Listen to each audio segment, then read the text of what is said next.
Hello दोस्तों, आपका अपने चैनल प्रकाश मानव पे स्वागत है। तो आज किसी पर्टिकुलर दवा का रिव्यू ना करते हुए एक ऐसे बीमारी के बारे में बात करने जा रहे हैं जिससे कभी ना कभी आपने भी परेशानी का सामना किया होगा।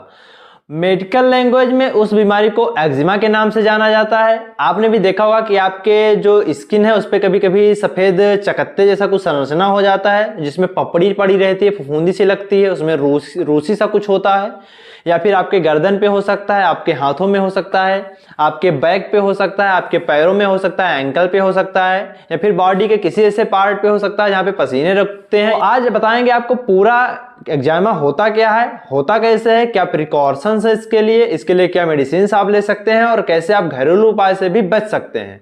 तो चलिए बिना किसी देर के शुरू करते हैं। अगर नए हैं चैनल पे तो चैनल को सब्सक्राइब कर लीजिए ताकि आपको और इसी तरह की इंफॉर्मेटिव वीडियो आगे मिलती रहे।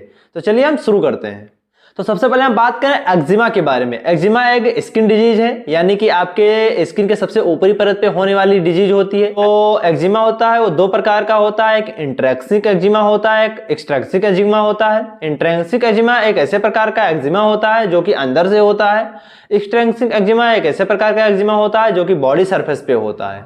हम बात करें इसके और कैटेगरी की तो बेसिकली ये दो प्रकार के एक्जिमा आपके बॉडी के जो सरफेस होते हैं उस पर देखने को मिलते हैं। एक एक्यूट प्रकार का एक्जिमा होता है, यानी जो छोटे समय के लिए होता है उसे एक्यूट एक्जिमा कहते हैं, और एक क्रोनिक एक्जिमा होता है जो कि लंबे समय के लिए होता है। तो आज हम इस वीडियो में एक्यूट एक्जिमा यानी जो छोटे समय के लिए एक्जिमा होता है, आपके शरीर पे लाल चकत्ते पड़ते हैं, सफेद फफूंदी जैसा होता है, फिर ऐसा देखने को मिलता है कि त्वचा जो है रूखी रूखी सी नजर आ रही है, कुछ रिंग वार्म टाइप का हो रहा है आपके बॉडी पे, या फिर उसमें से फफूंदियां निकल रही हैं, या फिर कभी कभी देखा गया कि जो क्रोनिक एक्जिमा होता है, लंबे समय वाला एक्जिमा होता है, उसमें कुछ आपको फंगल इन्फेक्शन के जैसा कुछ नजर आता है। आपको उसमें कुछ ऐसा नजर आता है कि कुछ दाने पड़ गए हो, उसमें दाने में कुछ ऐसा होता है कि पस सी भरी हो। इस सब प्रॉब्लम से कैसे आप निजात पा सकते हैं इसके बारे में विस्तार से आगे आपको बताया जाएगा।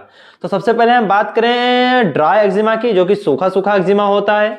तो एक प्रकार के ऐसे एक्जिमा होते हैं जो आपके बॉडी के किसी पार्ट पे हो सकते हैं।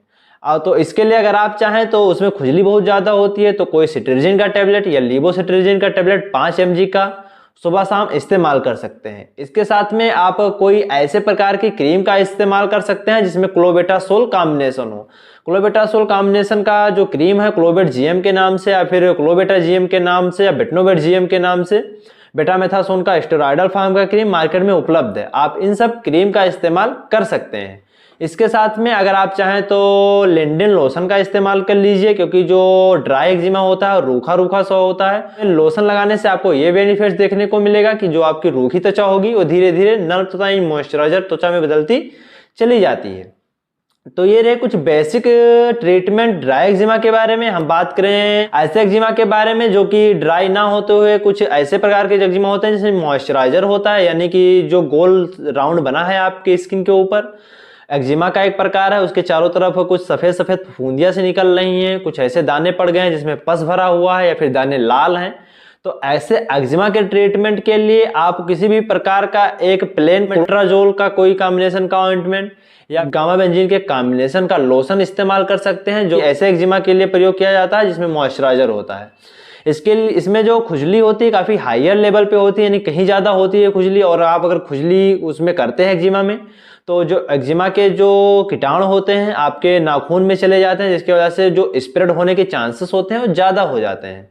तो कभी भी अगर खुजली हो रही है बहुत ज्यादा, आपको कहीं हायर लेवल पे खुजली हो रही है, तो आप फेनामिन मेलेट टेबलेट जो कि एवेल के नाम से मार्केट में उपलब्ध है उसका प्रयोग कर सकते हैं।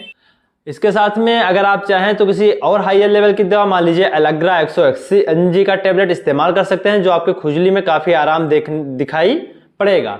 हम बात करें इसके कितने लंबे समय तक आपको इन सब दवाओं को लेना होगा। अगर आप चाहें तो स्किन इन्फेक्शन अगर आपका बढ़ता जा रहा है तो साथ में आप किसी भी इट्रोकोनाजोल का टेबलेट या कैप्सूल इस्तेमाल कर सकते हैं।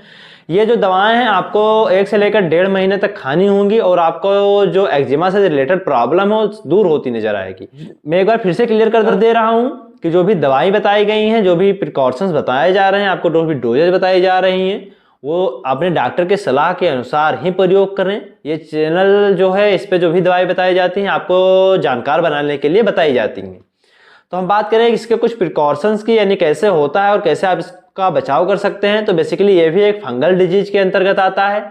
इसके बचाव में आपको ये करना होगा कि अगर आप धूप में निकल रहे हैं तो अपने बॉडी को पूरा कवर कर कर निकलें। आपकी कोई भी बॉडी पार्ट ऐसा ना हो जो खुला हो, आपकी हथेलियाँ खुली हो सकती हैं।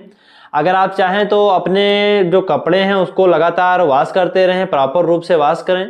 आपकी जो बॉडी है उस पर कभी गर्म पानी का इस्तेमाल ना करें, हमेशा ठंडे पानी से ही नहाएं। हम बात करें एक्जिमा के स्प्रेडेशन की, यानी कैसे फैलता है एक्जिमा। तो एक्जिमा एक ऐसा डिजीज है जो आपको छूने से नहीं हो सकता है, यानी किसी को एक्जिमा है, किसी को स्किन डिजीज है एक्जिमा से रिलेटेड जैसा बताया गया है, तो उसे आप टच करते हैं, छूते हैं तो आपको एक्जिमा होने के चांसेस नहीं होते हैं। अगर आपको इन एक्जिमा में बहुत ज्यादा खुजली की प्रॉब्लम है तो आप प्राइमाकार्ड का इंजेक्शन स्वयं जी या फिर केनाकार्ड का इंजेक्शन इस्तेमाल कर सकते हैं। आपकी स्क्रीन पे भी आ रहा होगा कि केनाकार्ड इंजेक्शन कुछ ऐसा होता है। केनाकार्ड के इस्तेमाल के लिए सबसे मुख्य बात यह होगी कि केनाकार्ड इंजेक्शन को आप उसी जगह पे इंजेक्ट करें जहां पे आपको एक्जिमा है। यानी मान लीजिए आपके हाथों पे एक्जिमा है तो सीधा स्किन के नीचे जहां पे आपको एक्जिमा की प्रॉब्लम है वहीं पे केनाकार्ड को इंजेक्ट कराएं, आपको ज्यादा बेहतर रिस्पांस देखने को मिलेगा। प्राइमाकार्ड जो हाइड्रोकॉर्टिसोन का एक इंजेक्शन होता है उसे आप एक सप्ताह में एक बार लगातार 2 से लेकर 3 सप्ताह तक लगाएं, आपको राहत देखने को मिलेगी। जो एक्जिमा है इसे प्रॉपर रूप से कभी खत्म नहीं किया जा सकता, कुछ समय के लिए सप्रेस कर दबाया जा सकता है, लेकिन अगर आप लगातार अपने अनहाइजीनिक जो लाइफ है आपको उसको मेंटेन करेंगे और बताई गई दवाओं का प्रयोग करेंगे, बताए गए इंजेक्शन का प्रयोग करेंगे तो आपको बेनिफिट्स देखने को मिलेगा। और आप कुछ ऐसे प्रिकॉशन को जरूर करते रहें अपने बॉडी से रिलेटेड। मान लीजिए आपको किसी फूड को खाने से एक्जिमा की प्रॉब्लम हो रही है, खुजली हो रही है, तो आप उस फूड को ना खाएं, या फिर कोई ऐसा क्लॉथ है जिसको पहनने से आपको एक्जिमा की प्रॉब्लम हो रही है, खुजली हो रही है, तो उस क्लॉथ को ना पहने, हमेशा ना पहने। हमेशा यही प्रयास करें कि आप ढीले ढाले कॉटन के कपड़ों का इस्तेमाल करें, कभी भी ऐसे कपड़ों को ना पहने जो आपके बॉडी के लिए कंफर्टेबल ना हो, या फिर ऐसे कपड़ों को ना पहने जिसमें पसीना का अब्जॉर्प्शन ना हो रहा है, पसीना आपके बॉडी पे हमेशा बना रहता हो, या फिर किसी ऐसी जगह पे ना जाएं जहां पे आपको खुजली जैसा कुछ महसूस हो। क्योंकि होता क्या है कि जब बॉडी में कुछ अनवांटेड एक्टिविटीज होती हैं तो जो सिग्नल्स होते हैं दिमाग को जाते हैं, और दिमाग जो होता है ऐसे हिस्टामिन रिलीज करता है जिसकी वजह से आपकी बॉडी में खुजली होने लगती है। तो ऐसे कुछ क्रियाएं ना करें, आपको ज़्यादा बेहतर लाभ मिलेगा और आपको जो एक्जिमा की प्रॉब्लम है धीरे धीरे दूर होती हुई नजर आएगी। एक्जिमा जो है एक इन्वायरमेंटल प्रॉब्लम भी है। अगर आप किसी प्रदूषित एरिया में रह रहे हैं तब भी आपको एक्जिमा होने के चांसेस ज़्यादा हो जाएंगे, या फिर अगर आपका जो बॉडी है और एकदम ड्राइनेस, उसमें ड्राइनेस रहती है यानी सूखापन रहता है, तो इसके लिए अगर आप चाहें तो नहाने के 2 से 3 मिनट के अंदर किसी ऐसे प्रकार के ऑयल का इस्तेमाल करें जो कि मॉइस्चराइजर बना के रखे, आपकी बॉडी जो है हमेशा नमी सा महसूस करे, जिसकी वजह से आपको जो एक्जिमा से रिलेटेड प्रॉब्लम है वो दूर होती हुई नजर आएगी। जो एक्जिमा की प्रॉब्लम है किसी भी उम्र के क्राइटेरिया के लोगों को हो सकती है, यानी अगर आपकी उम्र 1 साल की है तब भी आपको एक्जिमा हो सकता है, आपकी उम्र 80 साल की है तब भी आपको एक्जिमा हो सकता है। एक्जिमा होने की कोई एक स्पेसिफिक उम्र नहीं होती है। बेसिकली अगर आप छोटे हैं तब भी आप इस जो डिजीज है एक्जिमा उसके लिए कुछ ट्रीटमेंट लें ताकि आपको ज़्यादा बेहतर बेनिफिट्स देखने को मिले और आपको फ्यूचर में जो प्रॉब्लम है बढ़े ना, स्प्रेड ना हो।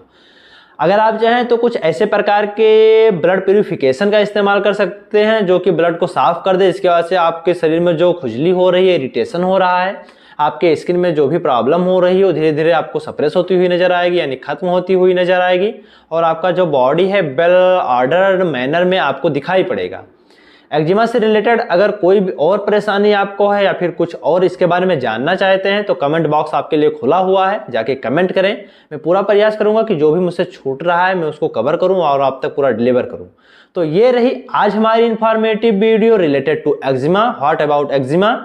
तो आशा करते हैं कि जो भी बताया गया है आपको समझ में आया होगा और आप उसी तरह से इस्तेमाल करेंगे इन सब दवाओं का या फिर जो भी प्रिकॉशंस बताए गए हैं उनका, और आपको लाभ देखने को मिलेगा। तो मिलते हैं अगले वीडियो में इसी तरह की और इन्फॉर्मेटिव वीडियो के लिए हमारे चैनल को सब्सक्राइब कर लीजिए ताकि आपको आने वाली और वीडियो की नोटिफिकेशन मिलती रहे। Thank you.